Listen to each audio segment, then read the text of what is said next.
अज्ञानतिमिरान्धस्य ज्ञानञ्जनशलाकया चक्षुरुन्मीलितं येन तस्मै श्रीगुरुवे नमः। Shri Chaitanya Charitamrita Adi Lila chapter 5 glories of Lord Nityananda prayer संख्या 90।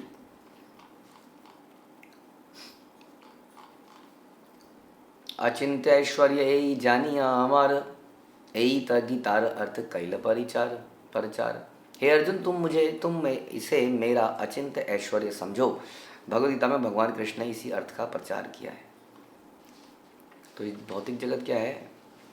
वास्तव में भौतिक जगत भगवान का ऐश्वर्य भी ढंग से नहीं कहा जा सकता, क्योंकि भगवान एक जगह कहते हैं कि ये just but spark of my power से मैं इसको मेंटेन कर लेता हूँ। बहुत ही नगण्य है ये भगवान की शक्तियों के आगे। इतने सारे यूनिवर्सेस निकालना अपनी श्वास के छोड़ने पर महाविष्णु द्वारा, ये भगवान का बहुत ही छोटा प्रदर्शन है उनकी शक्ति का। सही तब पुरुष यार अंश धरे नाम चैतन्येरा संगे से ही नित्यानंद राम। वे महापुरुष यानी कि कारणोदक विष्णु महाविष्णु चैतन्य महाप्रभु के प्रिय संगी भगवान नित्यानंद बलराम के पूर्ण अंश हैं।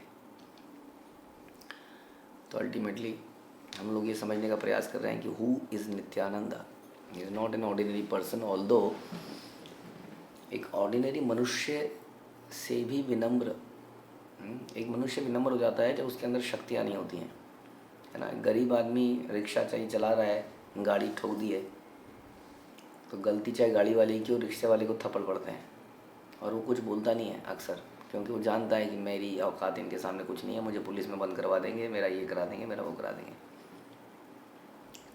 तो अक्सर विनम्रता बलहीनता की वजह से आ जाती है। क्या करें, सरवाइव करना है। लेकिन नित्यानंद प्रभु यहाँ में समझ में आ रहा है महाविष्णु उनके अंश हैं। और ऐसे व्यक्ति के अंदर ये विनम्रता यहाँ पर हम देखते हैं, जो कि चैतन्य चरितामृत में पढ़ते हैं कि वो किसी के भी आगे उसका नित्य सर्वेंट बनने को तैयार हैं यदि वो नाम ले ले। भगवान का नाम यदि वो लेता है तो उसका नित्य दास बनने को वो तैयार है। तो यहाँ ये विनम्रता बलहीनता की वजह से नहीं है, ये भगवान के अचिंत्य असीमित गुण है जो हमें दिखते हैं। इसलिए हमारी परंपरा में यदि हमें जुड़ना है सही माध्यम से तो हमें ऐसी विनम्रता पैदा करनी पड़ेगी। यही परंपरा का मूड है, प्रचार करना, विनम्रता धारण करना, ये परंपरा का मूड है। और प्रचार करते हुए गालियाँ सहन करना, प्रहार सहन करना, ये हमारा कार्य है। इसलिए जब हम किसी को अपनाएंगे, उसको नाली में से उठाएंगे, जैसे बिच्छू को उठाते हैं, तो वो अक्सर हमें डंक मारेगा। बट हम उसको ट्रेन करेंगे, बट उससे फ्रस्ट्रेट नहीं होंगे, बदले में उसको काट नहीं देंगे, वो चाहे हमें काटे। तो ये परंपरा का मूड है। एत नवम श्लोकेर अर्थ विवरण दशम श्लोकेर अर्थ शृण्वदीय मन। इस तरह मैंने 9वें श्लोक की व्याख्या कर दी है और अब मैं 10वें श्लोक की व्याख्या करूंगा। कृपया ध्यानपूर्वक सुने। यस्यांशांशशील गर्भोदशायी यन्नाभ्यब्जम लोक संघात नालम लोकश्रष्टु सुतिकाधाम धातुस्तम श्री नित्यानंद रामम प्रपद्ये। मैं उन श्री नित्यानंद राम के चरणों में नमस्कार करता हूँ जिनके पूर्ण अंश के अंश गर्भोदकशाही विष्णु हैं। इन गर्भोदकशाही विष्णु की नाभि से कमल उत्पन्न होता है, जो ब्रह्मांड के शिल्पी ब्रह्मा का जन्मस्थल है। इस कमल की नाल असंख्य लोकों का विश्राम स्थल है। ऐसी कमल नाल देखिए आप लोग, हम लोग कमल ककड़ी लाते हैं ना, सब्जी बनाते हैं उससे। तो कमल नाल कहाँ होती है? कमल होता है नीचे कीचड़ में, गहरे कीचड़ में, और बीच में वो नली से कमल ऊपर तक आ जाता है। काफ़ी गहरी होती है, लेकिन इतनी गहरी भी नहीं होती कि उसमें सारे लोग समा जाएं। यहाँ पर ये कमल ऐसा है जिसकी नाल में सारे लोग स्थित हैं, इतनी गहरी नाल है। और ये नाल निकली है किसी के पेट में से, तो वो उसकी जड़ कहाँ होगी? सोचा जाए तो कितना कैसा व्यक्ति होगा वो। और वो व्यक्ति कौन है? वो व्यक्ति नित्यानंद के पूर्ण अंश का अंश है। महाभारत के शांति पर्व में कहा गया कि जो प्रद्युम्न है वही अनिरुद्ध है, वही ब्रह्मा के पिता हैं, वे इस तरह हैं गर्भोदकसाई विष्णु तथा क्षीरोदकसाई विष्णु, कमल से उत्पन्न ब्रह्मा के आदि देव प्रद्युम्न के पूर्णांश विस्तारों से अभिन्न है। प्रद्युम्न ही ब्रह्मा को जगत की व्यवस्था का निर्देशन देते हैं। श्रीमद् भागवत में ब्रह्मा के जन्म का पूरा विवरण है। तीनों पुरुषों के लक्षणों का वर्णन करते हुए लघु भागवतामृत में कहा गया है कि गर्भोदकसाई विष्णु ही का रूप गर्भोदकसाई विष्णु का रूप चतुर्भुज है। जब वे स्वयं ब्रह्मांड के भीतर प्रविष्ट होते हैं और क्षीर सागर में लेट जाते हैं तब वे क्षीरोदकसाई विष्णु कहलाते हैं, जो समस्त जीवों तथा देवताओं के परमात्मा है। सात्वत तंत्र में कहा गया कि तृतीय पुरुषावतार क्षीरोदकसाई विष्णु हर एक के हृदय में परमात्मा के रूप में स्थित हैं। ये क्षीरोदकसाई विष्णु लीलाओं के लिए गर्भोदकसाई विष्णु के एक विस्तार हैं, उनके अंश हो गए। सहित पुरुष अनंत ब्रह्मांड सृजिया सब अंडे प्रवेशिला बहुमूर्ति हैया। अब करोड़ों ब्रह्मांडों की रचना करने के बाद प्रथम पुरुष श्री गर्भोदकसाई विष्णु के रूप में हर एक ब्रह्मांड में भिन्न रूप में प्रविष्ट हो गए। करोड़ों ब्रह्मांड बना दिए श्वास के छोड़ने पर, और हर ब्रह्मांड में एक अपना रिप्रेजेंटेटिव छोड़ दिया खुद का ही विस्तार करके। वो इज गर्भोदकशाही। भीतरे प्रवेशी देखे सब अंधकार रही तेना ही का स्थान करिला विचार। ब्रह्मांड में प्रवेश करने पर उन्होंने केवल अंधकार को देखा, जहाँ रहने योग्य कोई स्थान था ही नहीं। तब वो सोचने लगे, निजांग स्वेद जल करिला सृजन से ही जले कैल अर्ध ब्रह्मांड भरण। तब उन्होंने क्या किया, अपने शरीर के पसीने से जल उत्पन्न किया और जल से आधा ब्रह्मांड भर दिया। अब हमें नहाना धोना होता है तो हम ढूंढते हैं कोई नदी मिल जाए, कुंड मिल जाए, स्विमिंग पूल मिल जाए। मुश्किल होता है पूलों को बनाना, कई परमिशन कई मेंटेनेंस के बहुत खर्चे हैं, पानी खराब भी हो जाता है, कितना कुछ। हाँ, अच्छे खासे अमीर लोग ही स्विमिंग पूल रखते हैं, इसलिए कई नदी इत्यादि मिलती है तो लोग बड़े प्रसन्न हो जाते हैं। हाँ, तो we are so much dependent, but see Krishna's power. उन्होंने क्या किया, अपने शरीर के, उनका पसीना एक तरह का देखा जाए तो अपने शरीर के जल से आधा ब्रह्मांड भर दिया, ब्रह्मांड, और उसमें जाके लेट गए। लोग किसी की ज़रूरत नहीं है उन्हें, किसी भी तरह के स्विमिंग पूल, कोई एक्सटर्नल चीज़ की ज़रूरत इसलिए भगवान को कभी भी पड़ती नहीं है। इतना पानी भर दिया। ब्रह्मांड प्रमाण 50 कोटि योजन आयाम विस्तार दुई हय एक सम। ब्रह्मांड के माप 50 करोड़ योजन है। समझ गए आप लोग? ब्रह्मांड की माप 50 करोड़ योजन है, इतना है ब्रह्मांड। अब सोचिए, इसकी लंबाई तथा चौड़ाई एक समान है। जले भरी अर्ध तहा कैल निजवास आर अर्धे कैल चौद्य भुवन प्रकाश। जब आधा ब्रह्मांड जल से भर गया तो उन्होंने उसी में अपना निवास स्थान बनाया और शेष आधे में 14 भुवन प्रकट किए। आधा ब्रह्मांड तो भगवान ने अपना घर ही बना लिया, पानी में लेट गए। इतना विशाल जल। हम सोचते हैं समुद्र कितना विशाल है, कितना विशाल है। कुछ किलोमीटर, अल्टीमेटली यहाँ करोड़ किलोमीटर तो संसार का बता रहे हैं लंबाई चौड़ाई, करोड़ों योजन। उतने योजन पानी को भरने के लिए कितना पानी की आवश्यकता है। तो उसमें वो उन्होंने भर दिया और आधे में खुद लेट गए और आधे में बोला तुम लोग अपना ज़रा बना लो। और वो जो आधा है ना, जो रिमेनिंग आधा है, वो हमारी पहुंच से बिल्कुल बाहर है। उसमें 14 प्लैनेटरी सिस्टम है, तो मालूम ही नहीं है साइंटिस्ट को भी, किसी को भी। हम तो एक सूर्यमंडल को जानते हैं मोटा मोटा, उसके 9 ग्रह हैं या 8 ग्रह हैं, जो भी है, कुछ तारे हैं, ज़्यादा कुछ इससे ज़्यादा पता नहीं है। जितना हमारी दूरबीन कैप्चर कर लेती है या कोई सैटेलाइट कैप्चर कर लेती है उतना हम समझ पाते हैं। बट वो जो रिमेनिंग आधा है वो भी इतना है कि वो हमारी पहुंच से बाहर है। तो रिमेनिंग आधा जहाँ पर भगवान स्वयं लेटे हैं उसकी तो क्या बात करें। तो ये 14 भुवन इस पूरे कमल नाल पे हैं। बेसिकली भगवान जल में लेटे, जल से कमल निकला, कमल नाल बनी और ऊपर तक गई, इस ब्रह्मांड के ऊपर तक गया है। और बीच में सारे ये लोग हैं, भू भुवर स्वर महर जनस तपस सत्य तल अतल वितल नितल तलातल महातल सुतल। ताहाई प्रकट कैल वैकुंठ निज धाम शेष शयन जले करिल विश्राम। वहाँ उन्होंने अपने धाम के रूप में वैकुंठ को प्रकट किया और भगवान शेष की शैया पर वे जल में विश्राम करने लगे। ऐसा नहीं है उन्हें ऑक्सीजन का सिलेंडर लगा रखा है, वहाँ पर धाम का विकास, मतलब धाम ही बन गया वो, यानी कि there is no problem in living in water excellently. जैसे मछली रह सकती है, भगवान की एक नगण्य क्रिएशन, आराम से रहती है। कई जीव ऐसे हैं जो पानी के अंदर रह लेते हैं या पानी के बाहर भी रह लेते हैं, ऐसा भी है, जानते हैं कि नहीं आप? कितने जीव ऐसे हैं पानी के अंदर भी रहते हैं, पानी के बाहर भी रह लेते हैं। तो भगवान की क्रिएशन में जब इतनी कैपेसिटी है तो भगवान, हाँ, हम ये बातें हमारे लिए अचिंत्य हैं, लेकिन जरा सा भी लॉजिकली सोचा जाए तो लगता है हाँ ये तो आसान है। कछुआ है, पानी के अंदर कैसे रहता होगा, सांस कैसे लेता होगा, फिर पानी के बाहर चलने लगता है, सांस ले लेता है, फिर भी सांस ले लेता है, क्या कमाल की बात है। नहीं, हवा से भी ऑक्सीजन निकाल लो, पानी से भी ऑक्सीजन निकाल लो, कैसे? अब मछली में कोई स्पेशल यंत्र बनाए होंगे भगवान ने, मछली जल की रानी है, जीवन उसका, पानी बाहर निकालो तो मर जाएगी, तो उसको ऐसा बनाया। हमें पानी में डाला तो हम मर जाएंगे, लेकिन कुछ को बनाया जो पानी में आराम से रहते हैं। मगर भी रहता है पानी में, पानी के बाहर भी आराम से रहता है।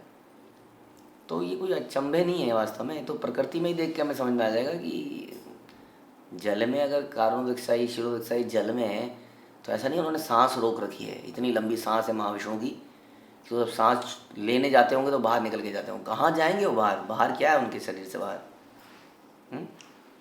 तो इस प्रकार से वो जल के अंदर ही वैकुंठ को प्रकट करते हैं, वहाँ विश्राम करते हैं। और जल के अंदर कौन है? लक्ष्मी जी। लक्ष्मी जी सांस रोक के पैरद्वारी होगी। हाँ, सांस लेगी तो लक्ष्मी जी का क्या होगा? लंग्स में पानी घुस जाएगा। इसलिए जल्दी जल्दी पैर दबा रही है, फिर बाहर भाग रही है, फिर वापस आ रही है, ऐसा तो नहीं है। तो ये सब हमारी कल्पना से जब हम सोचते हैं तो हम भगवान को नहीं समझ सकते, इसलिए कहते हैं। लेकिन जरा सा भी, अभी तो हम लॉजिकल एग्जाम्पल ले पा रहे हैं, बट देर में भी केसेज जहाँ हमारे पास लॉजिकल एग्जाम्पल भी नहीं है, क्योंकि उनकी शक्ति अचिंत्य है, इसलिए वो चिंतन के परे है। लेकिन फिर भी हम कहीं कहीं पर कुछ चिंतन कर पाते हैं, जो हमारी छोटी मोटी चीज़ें देखी हैं उससे रिलेट कर पाते हैं। अनंत शय्याते तहाँ करिल शयन, सहस्त्र मस्तक तार सहस्त्र वदन, सहस्त्र चरण हस्त सहस्त्र नयन, सर्व अवतार बीज जगत कारण। वे वहाँ अनंत को अपनी शैया बनाकर लेट गए। बताइए, सांप को, अब सांप को क्या बना दिया है? शैया बना दिया है।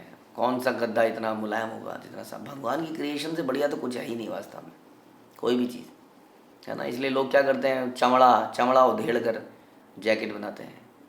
वहाँ पर भी भगवान की, मैं सोच रहा था कि भगवान की बनाई हुई स्किन कितनी ज़बरदस्त है। स्किन सोचिए, हम कपड़ा पहनते हैं, कपड़ा भी एक तरह का कपड़ा ही है ना, एक तरह से आवरण है, जैसे स्किन आवरण है।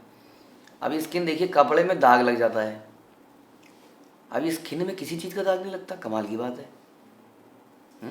साबुन लगाते हैं वो छूट जाता है, लेकिन कपड़े से नहीं छूटता कितनी बार।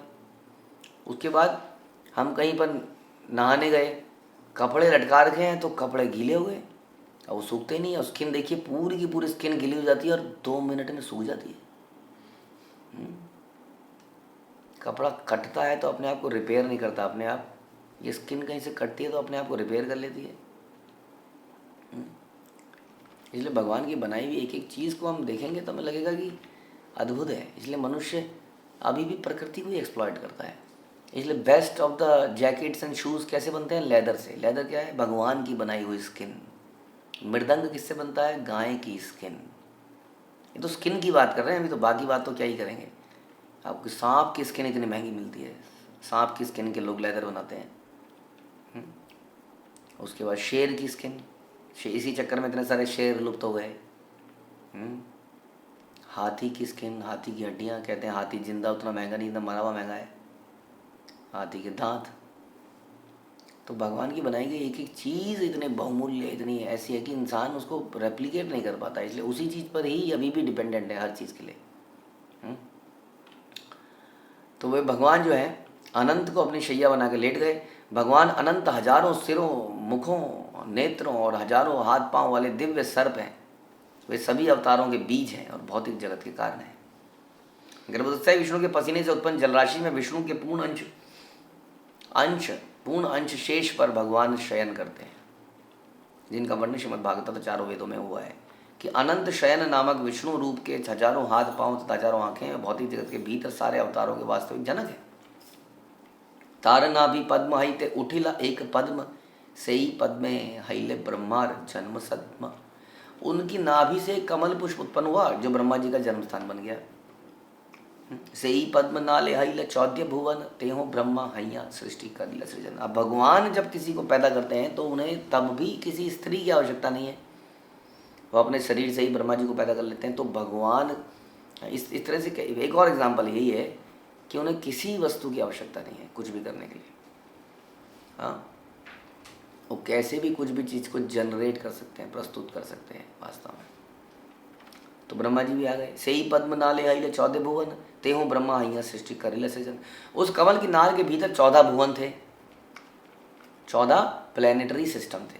इस प्रकार भगवान ने, और हर प्लैनेटरी सिस्टम का एक अलग, जैसा ना सुतल तलातल जो भी हैं, पाताल और ऊपर फिर भू भ स्वर, तो इन हर जगहों पर अलग अलग व्यवस्थाएं हैं, अलग अलग सरकार है, अलग अलग लोग इसको मैनेज करते हैं। हाँ, वहाँ का जीवन डिफरेंट है हर जगह। जैसे स्वर्ग का जीवन हम जानते हैं, हम सुनते हैं, पाताल का जीवन। हाँ, तो अलग अलग लोक हैं ये एक तरह से, और ये 14 लेवल्स हैं, जैसे कि एक बिल्डिंग के माले हैं और हर लेवल में अलग मैनेजमेंट चल रही है। इतना विस्तार है भाई, बिल्डिंग जैसा नहीं है, बिल्डिंग के 14 सीढ़ी चढ़े ऊपर चढ़ गए, ऐसे नहीं जा सकते आप इन जगहों पर। ये अलग अलग जगह हैं और बड़ा डिफरेंट है सारी जगह। हम सुनते हैं ना कई बार महर लोग इत्यादि के बारे में सुनते हैं ना, कैसे लोग मन की विचार से इधर से उधर चले जाते हैं, उड़ते हैं, उन्हें विमान की आवश्यकता बनी है, सत्य लोग डूबता नहीं है, कहते हैं ना, ये चीज़ हम सुनते हैं। जब संसार का आंशिक प्रलय आती है तो सत्य लोग इत्यादि डूबते नहीं हैं और नीचे के लोग ऊपर चले जाते हैं अपनी दिव्य शक्तियों से। तो सारे के सारी जगहें बिल्कुल डिफरेंट हैं, बहुत बड़ी हैं। इसलिए इट्स नॉट लाइक कि एक पहाड़ है उसके ऊपर एक कदम बढ़ाया, एक कदम बढ़ाया, एक कदम बढ़ाया, इतने विशाल हैं ये। सोचिए, इससे हम इमेजिन कर सकते हैं कि कमल की नाल कितनी बड़ी होगी। इसीलिए ब्रह्मा जी इसका अंत नहीं पा पाए थे। जब अपने क्रिएशन का कारण जानने के लिए ब्रह्मा जी ने उस सागर में डुबकी लगाई तो उस कमल नाल का अंत ही नहीं हुआ, और फ्रस्ट्रेट हो गए, थक गए। इस प्रकार भगवान ने ब्रह्मा के रूप में सारी सृष्टि का सर्जन किया। विष्णु रूप या करे जगत पालने, गुणातीत विष्णु स्पर्श नाही माया गुणे। और भगवान विष्णु के रूप में वे सारे जगत का पालन करते हैं। समस्त भौतिक गुणों से परे होने के कारण भगवान विष्णु का भौतिक गुणों से किसी तरह का स्पर्श नहीं होता। ये बहुत बार समझा चुके हैं, लेकिन फिर भी समझ नहीं आता, इसलिए बार बार बता रहे हैं। क्यों नहीं बता रहे हैं? क्यों बता रहे हैं? क्योंकि लोग, इसलिए गीता में भगवान ने बोला अजानंतो माम मूढ़ा मानुषम तन्माश्रितम, मैं भगवान के रूप में संसार में आता हूँ, ये मूर्ख मुझे एक साधारण व्यक्ति मान लेते हैं। इसीलिए इतने श्लोक बोले जा रहे हैं कि भगवान यहाँ आते भी हैं अगर राम बन के, कृष्ण बन के, अपने इटर्नल रूपों में, तो वो प्रभावित नहीं होते हैं माया से। वो उनकी कुछ लीलाएँ, लीला शक्तियाँ हैं, लीला कर रहे हैं वो। हमें ये नहीं सोचना चाहिए कि वो साधारण व्यक्ति की तरह प्रभावित हो गए, ये मूर्खता है ये सोचना। इसलिए बार बार ये श्लोक आते हैं। जैसे बलदेव विद्याभूषण कहते हैं कि यद्यपि विष्णु भौतिक जगत में सत्वगुण के अधिष्ठाता देव हैं, किंतु वे सत्वगुण से भी प्रभावित नहीं होते, ये मत सोचिएगा, क्योंकि वे अपनी परम इच्छा से ही उस गुण का निर्देशन करते हैं। यह कहा जाता है कि सारे जीव भगवान की इच्छा मात्र से समस्त सौभाग्य प्राप्त करते हैं। हम कहते हैं ना कि कोयले की दलाली में रंग काला, ये भगवान के साथ नहीं है। हम प्रभावित हो जाते हैं लेकिन भगवान प्रभावित नहीं हो सकते। वामन पुराण में कहा गया कि वही विष्णु विभिन्न गुणों के निर्देशन करने के लिए ब्रह्मा और शिव के रूप में अपना विस्तार करते हैं। क्योंकि भगवान विष्णु सत्वगुण का विस्तार करते हैं तो उसका नाम सत्व तनु है। शिरोदक्षाई विष्णु के विविध अवतार सत्व तनु के नाम से जाने जाते हैं। इसलिए समस्त वैदिक ग्रंथों में विष्णु को सारे भौतिक गुणों से मुक्त माना जाता है। श्रीमद् भागवत में कहा गया कि पूर्ण पुरुषोत्तम भगवान हरि भौतिक प्रकृति के गुणों से सदैव अकलुषित हैं, इसलिए उन्हें कई बार निर्गुण बोल दिया जाता है। हरि ही निर्गुणः साक्षात पुरुषा प्रकृति परे। तो निर्गुण का मतलब लोगों ने क्या निकाला, जो मैं अक्सर बताते हैं हम लोग, कि निर्गुण है इसका मतलब वो निर्गुण है, अगोचर है, इसका मतलब उनका कोई रूप नहीं है, कोई फॉर्म नहीं है। वे ब्रह्मा जी इत्यादि समस्त देवताओं के ज्ञान के स्रोत हैं और हर वस्तु के साक्षी हैं। इसलिए जो भगवान विष्णु की पूजा करता है वह भी भौतिक प्रकृति के कलमश से मुक्ति प्राप्त कर सकता है। क्योंकि विष्णु की पूजा करने से मनुष्य भौतिक प्रकृति के कलमश से मुक्त हो जाता है, इसलिए वह सत्व तनु कहलाते हैं, जैसा कि ऊपर कहा गया। रुद्र रूप धरि करे जगत संहार, सृष्टि स्थिति प्रलय इच्छा यहाँ।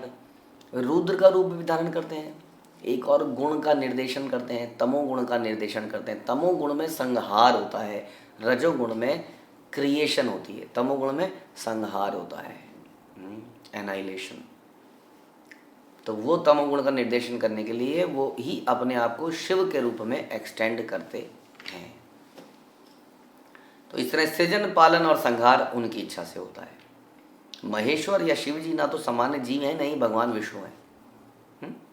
ब्रह्म संहिता में विष्णु और शिव को अच्छी तरह बताया गया कि विष्णु दूध की तरह ही है और दूध में कुछ खटास डालकर दही बनता है, वो दही जो है शिव की तरह। हिरण्य गर्भ अंतर्यामी जगत कारण, यार अंश करी करे वे विराट कल्पन। वे परमात्मा हिरण्य गर्भ अर्थात भौतिक जगत के कारण है, विराट रूप उनका अंश माना जाता है। हिरण्य गर्भ यानी कि भौतिक जगत के कारण, ये भी उनका एक नाम है। वे परमात्मा हेन नारायण यार अंशेर अंश, से ही प्रभु नित्यानंद सर्व अवतंस। वे भगवान नारायण, भगवान नित्यानंद बलराम के पूर्ण अंश के अंश हैं। भगवान नित्यानंद समस्त अवतारों के स्रोत हैं, ऐसा समझना पड़ेगा। दशम श्लोकेर अर्थ कैला विवरण, एकादश श्लोक का अर्थ सुन दिया मन। अब 11वां श्लोक बताते हैं, 10वां बता दिया, उसका एक्सप्लेनेशन बताएंगे। पूरे मनयोग से इसका अर्थ सुने। यस्यांशांशांश यस्यांशांशांश परमात्मखिलानां पोष्टा विष्णु भाति दुग्धाब्धिशायी, क्षौणी भरता यत्कलासोऽप्यनन्तस् तम श्री नित्यानंद रामम प्रपद्ये। मैं उन श्री नित्यानंद राम के चरण कमलों में सादर नमस्कार करता हूँ जिनके गौण अंश क्षीरोदकशाही विष्णु हैं, सेकेंडरी। वे क्षीरोदकशाही विष्णु ही समस्त जीवों के परमात्मा हैं, समस्त ब्रह्मांडों के पालक हैं, शेषनाग उनके अंश के अंश हैं।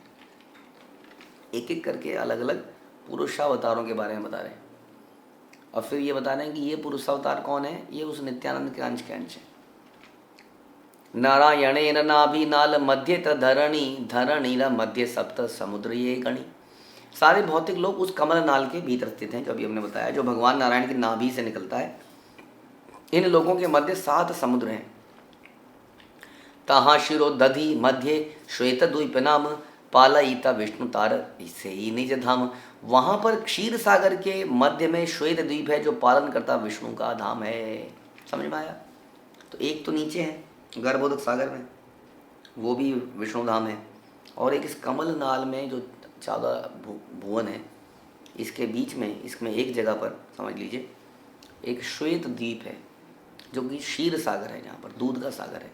वहाँ पर भी एक विष्णु लोक है, वहाँ पर भी एक धाम है, लोकल धाम, जहाँ पर देवता प्रार्थना करने जाते हैं। अब देवता कहाँ नीचे गर्भोदक पे जाएंगे? गर्भोदक का तो कोई समझ में ही, वहाँ तक तो रीच ही नहीं है उनकी, वो नीचे तक जा ही नहीं पाते इन लोगों को क्रॉस करके। तो देवता लोग कहाँ जाते हैं? उस बीच में ये जो कमल नाल है, इसके बीच में एक और विष्णु धाम है, जिसको हम श्वेत द्वीप कहते हैं। वहाँ पर क्षीरोदकशाही विष्णु है। उस दूध के सागर के किनारे पर ये लोग पुकारते हैं, त्राहिमाम त्राहिमाम त्राहिमाम। फिर वहाँ से आवाज़ आती है, don't worry don't worry don't worry, I am coming. दूध का सागर है। अब सोचिए, दूध का सागर में लहरें उठ रही होंगी। अब जब लहरें किनारे में आ रही होंगी तो मुझे लगता है लहरें उठने से, किनारे आने पे अपने आप दूध में से मक्खन भी किनारे पे आ रहा होगा। कई सारा मक्खन तो अपने आप निकल रहा होगा उसमें से।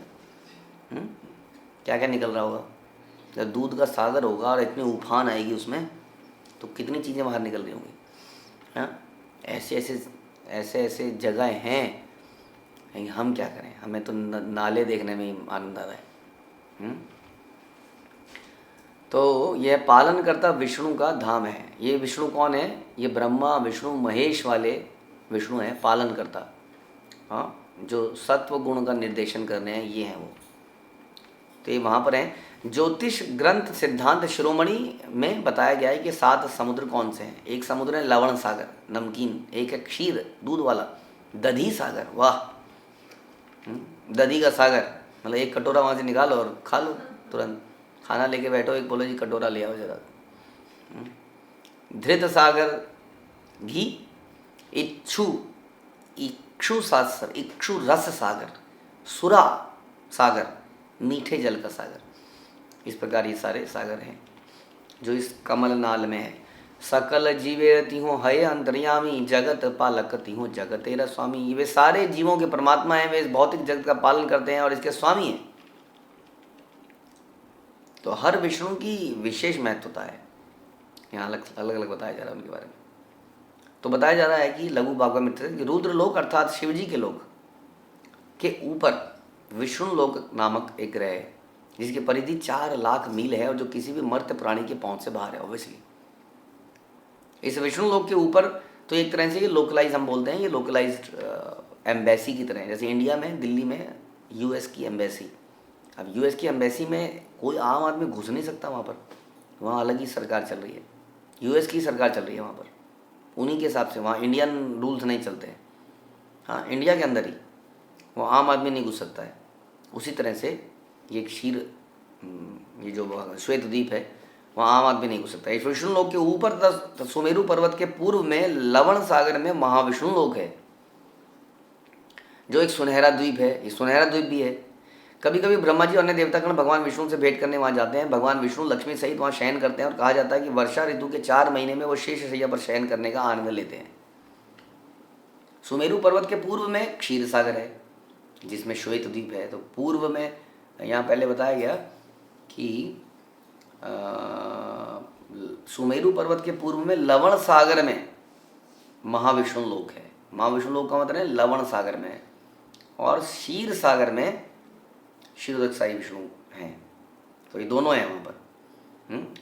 सुमेरु पर्वत के पूर्व दिशा में क्षीर सागर है जिसमें श्वेत द्वीप नगरी है जहाँ पर भगवान विष्णु अपनी प्रियतमा लक्ष्मी के साथ सिंहासन पर आसीन है। वहाँ पर भी एक लक्ष्मी है, यहाँ पर भी एक लक्ष्मी है। विष्णु का यह रूप भी वर्षा ऋतु के 4 महीनों में शयन का आनंद लेता है। क्षीर सागर में यह श्वेत द्वीप लवण सागर के ठीक दक्षिण में है। हाँ, लवण सागर के दक्षिण में है दोनों। ये तो एक हो गया लवण सागर, एक हो गया क्षीर सागर। एक में है महाविष्णु और एक में है क्षीरोदकशाही विष्णु। गणना के अनुसार श्वेत द्वीप का क्षेत्रफल 2 लाख वर्ग मील है। यह दिव्य सुंदर द्वीप भगवान विष्णु तथा उनकी प्रियतमा को प्रसन्न करने के लिए कल्प वृक्षों से सज्जित है। और बताया गया श्रीमद् भागवत में, हे उद्धव तुम जान लो कि, ये श्रीमद् भागवत में 11.15.18 में, हे उद्धव तुम जान लो कि श्वेत द्वीप में विष्णु का दिव्य रूप मेरे रूप से दिव्यता की दृष्टि से अभिन्न है। जो भी श्वेत द्वीप के इन स्वामी को अपने हृदय में दान करता है वह 6 भौतिक कष्टों से, भूख प्यास जन्म मृत्यु शोक तथा मोह पार कर जाता है। इस तरह में अपने आदि दिव्य रूप को प्राप्त करता है। युग मनवंतरे धरि नाना अवतार, धर्म संस्थापन करे अधर्म संहार। वास्तविक धर्म के सिद्धांतों को स्थापित करने और अधर्म के सिद्धांतों का विनाश करने के लिए भगवान विभिन्न युगों मनवंतरों में विविध अवतारों में प्रकट होते हैं। देवगण ना पाए यहाँ दर्शन, क्षीरोदक तीरे याई करे न स्तवन। उनका दर्शन ना पाकर देवतागण क्षीर सागर के तट पर जाते हैं और उनकी स्तुति करते हैं। जैसे हम चर्चा कर रहे थे, हे भगवान प्रकट हो, हिरण्यकशिपु ने तंग कर रखा है, भगवान रावण ने तंग कर रखा है, भगवान इसने तंग कर रखा है, भगवान ये कर दिया है, भगवान ये हो गया। अक्सर वहाँ जाते रहते हैं ये लोग। तबे अवतरी करे जगत पालन, अनंत वैभव तारण नाही का गणन। तब वे भौतिक संसार का पालन करने के लिए अवतरित होते हैं और उनके अनंत ऐश्वर्य की गणना नहीं करी जा सकती। से ही विष्णु हय यार अंश शेर, अंश से ही प्रभु नित्यानंद सर्व अवतंस।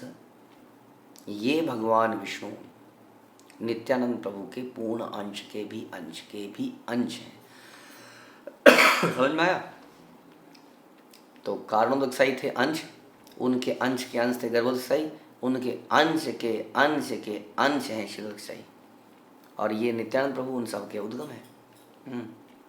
श्री नित्यानंद प्रभु संकर्षण के आदि रूप साक्षात बलदेव हैं, इसलिए श्वेत द्वीप के भगवान के आदि रूप है। से ही विष्णु शेष रूपे धरे न धरणी, कहाँ आचे मही शिरे हीन नाही जानी। वही भगवान विष्णु भगवान शेष के रूप में सारे लोगों को अपने शिरों पर धारण करते हैं। अब वहीं पर उनका एक और अंश क्या है, अनंत शेष। वो क्या कर रहे हैं, अपने फनों पर सारे के सारे लोगों को धारण कर रहे हैं। यद्यपि वो नहीं जानते कि वो कहाँ हैं, क्योंकि वो अपने सिरों पर उनके अस्तित्व का आभास ही नहीं है। उनको पता नहीं चल रहा है कि उनके सर के ऊपर इतना भारी मटेरियल रखा हुआ है जिसके ऊपर हम लोग परमाणु बम भी विस्फोटित कर रहे हैं। हाँ, ज़मीन को खोद दे रहे हैं, समुद्र को खोद दे रहे हैं, सुरंग बना दे रहे हैं। ये कितना कुछ हमने कितना उत्पात मचा रखा है पृथ्वी पर। ये सब कुछ चल रहा है उनके सर के ऊपर ही चल रहा है। वो उसको उनको आइडिया नहीं है, इस बात का एहसास ही नहीं है, यानी कि इतना नगण्य है ये। सहस्त्र विस्तीर्ण यार फाणार मंडल, सूर्य जिनी मणि गण करे झलमल। उनके हजारों फैले हुए फन सूर्य को भी मात देने वाली चमचमाती मणियों से सज्जित हैं। इसलिए 50 कोटि योजन पृथ्वी विस्तार, यार एक फण रहे सरपश सरशप आकार। यह ब्रह्मांड जिसका व्यास 50 करोड़ योजन है, जो अभी हमने चर्चा किया, उनके एक फन पर ऐसे टिका है मानो सरसों का बीज। अब सरसों का बीज हमारे सर के बालों के बीच में रख दिया जाए तो किसी को पता नहीं चलेगा उसके सर पे सरसों का बीज रखा हुआ है, पता चलेगा? ऐसे ही ये सारे ब्रह्मांड, पृथ्वी की बात नहीं कर रहे हैं, ब्रह्मांड इस प्रकार से रखा हुआ है। तो हम कहते हैं ना, हम कहें प्रभु जी हमें दिखता तो नहीं है, पृथ्वी के बाहर जाके कोई सांप का फन तो दिखा नहीं, चंद्रायन को कहाँ है? अरे ब्रह्मांड की बात कर रहे हैं भैया, ब्रह्मांड की बात कर रहे हैं। ये तो तुम्हारे अंदर के खेल हो रहे हैं, उसके अंदर वो ब्रह्मांड वहाँ पर टिका हुआ है, ऐसी बात कर रहे हैं। तो इस प्रकार से श्वेत द्वीप के स्वामी शेषनाग के रूप में अपना विस्तार करते हैं।